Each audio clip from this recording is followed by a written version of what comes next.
If you are constantly tired, if you're struggling with your weight, but your doctor keeps saying everything is normal, then this explainer is absolutely for you. We are about to pull back the curtain on 7 essential blood tests that could finally give you the answers you've been looking for. Does this question hit a little too close to home? You're doing all the right things, or at least you're trying to, but you are just exhausted. And that scale, it just will not budge. It's probably one of the most common and maddening frustrations out there. And this is where the real mystery starts. You go for your annual checkup, they run the standard labs, and the results come back with that one little word, normal. But you don't feel normal, do you? You feel like a watered-down version of yourself. So what on earth is really going on? Well, the answer starts with a huge, and I mean huge, misconception about what that word normal even means. So let's break down why that one word on your lab report can be so incredibly misleading. Okay, this right here is the single most important idea in this entire explainer. The normal range on a lab report, it's just an average of 95% of the people that lab has recently tested. And think about it, that group includes people who are already sick, tired, and overweight. The optimal range, on the other hand, is the level that's backed by science, the range where you find vibrant health and peak performance. That is the zone we want to be in. All right, so with that crucial difference in mind, let's dive into our first set of markers. I want you to think of these as the main diagnostic gauges for your body's engine room, your metabolism. First up is TSH, which stands for thyroid stimulating hormone.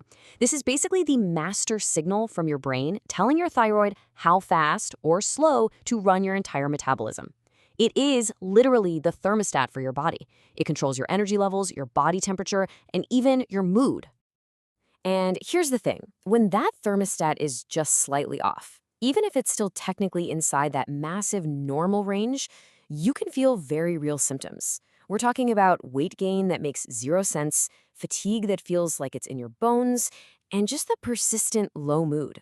And a little pro tip, for a full picture, you really want a complete thyroid panel that includes free T3 and T4 as well.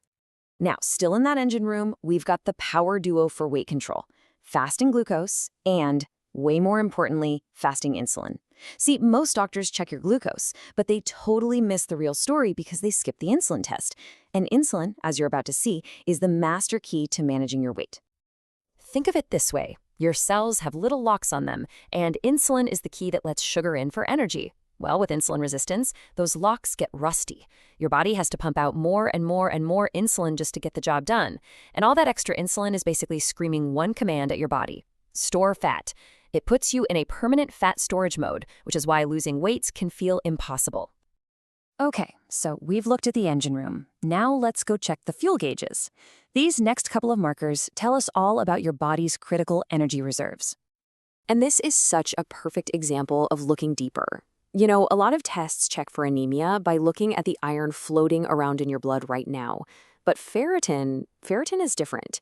It's your body's iron bank account. It measures your long-term stored reserves. This means you can have normal iron in your blood, but have a completely empty savings account. And when that ferritin bank account gets low, your body just can't build blood cells or transport oxygen the way it needs to. And that leads to that classic relentless fatigue, that brain fog where you can't think straight, and the feeling that you just never recover from your workouts. This is a huge one, especially for women. All right, another critical fuel gauge is vitamin D. And we have got to stop thinking of this as just a vitamin. It's not. It's actually a powerful steroid hormone that influences just about every system in your body, from your immune response to your muscle function and your mental health. Now get this. The standard normal level for vitamin D can be as low as 30. But the science is crystal clear on this. For optimal immune function, for a stable mood, and for just overall well-being, you want to be in that wellness zone of 50 to 80. Let me say that again. The optimal range is 50 to 80. So if your level is, say, 31, your doctor might tell you you're normal, but you are nowhere near optimal. Okay, now let's talk about 2 markers that are like a lit match and a puddle of gasoline: stress and inflammation. When these 2 are out of whack, they can set your health on fire. First up, the match, cortisol. This is your main stress hormone. A little burst in the morning is great. It gets you out of bed, makes you feel alert. But when it's chronically high from constant modern-day stress, it directly tells your body to store fat right around your midsection, and it absolutely torpedoes your ability to get that deep, restorative sleep you need. And all that stress, it fuels the gasoline, inflammation. The high-sensitivity C-reactive protein test, or CRPHS, is the master clue here.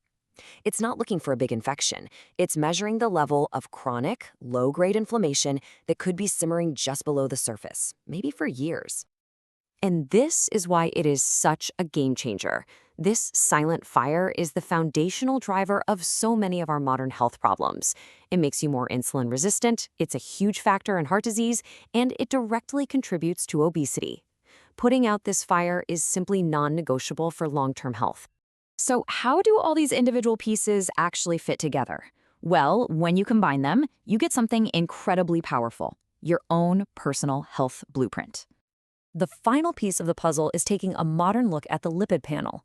But listen, forget about total cholesterol. That's old news. The real story is in the details, the ratio of your good HDL to your bad LDL, and maybe most importantly, your triglycerides. High triglycerides are a direct sign that you're eating too much sugar and processed carbs, and they drive the formation of those small, dense, dangerous LDL particles that are the real cause of heart disease. So there you have it, your personal health dashboard. You've got TSH for your metabolic rate, insulin for your weight storage signals, ferritin for your energy reserves, vitamin D for your hormonal health, cortisol for your stress load, CRP to check on that silent fire, and your lipids for your real cardiovascular risk. This is the data you need to finally take back control. I just love this quote because it completely changes the reason we get lab work done in the first place. Right? It's not about passively waiting around to diagnose a disease. It's about proactively creating a roadmap to achieve your highest potential for health and for energy. And that right there is the ultimate takeaway. You can finally stop guessing why you're tired. You can stop throwing random diets at your weight problem. Instead, you get targeted, specific data that lets you build a precise, science-backed strategy that actually works for your unique body. So I'm genuinely curious, which one of these markers was a total aha moment for you? Was it the idea that your iron bank account could be empty? Or maybe that vitamin D is really a hormone? Let us know down in the comments. Let's start a real conversation about taking our health back into our own hands.